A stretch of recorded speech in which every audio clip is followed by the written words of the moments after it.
नमस्कार, प्रणाम, जय मिथिला, जय मैथिली।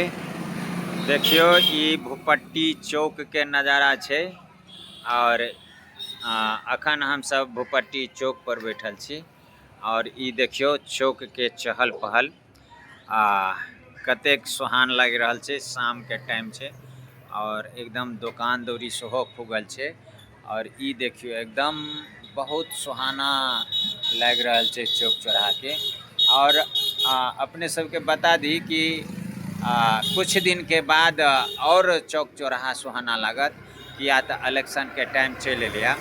तो इलेक्शन के समय में अहाँ के चाय के दुकान और पान के दुकान विशेष क के चले छै, एहि दुआरे कि चाय दुकान पर आदमी चाय पीलक और इलेक्शन के बारे में अहाँ के आदमी बात करते रहल जे किनका वोट दिए, केकर सरकार बनाबी।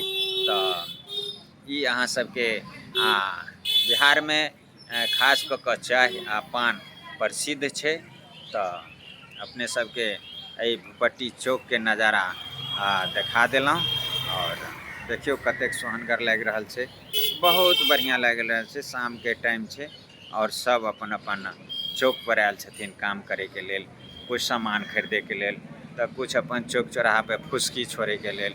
तो ये देखियो और पान के दुकान पर देखियो भीड़ और ये देखियो सामने में माछ भेटे छै और ये देखियो ये होटल छिए और बहुत बढ़िया नज़ारा अपने सबके भेटत और सब अपन अपन काम में चौक चौराहा आयल छथिन अपन काम करे के लेल और व्यस्त छथिन अपन अपन काम में।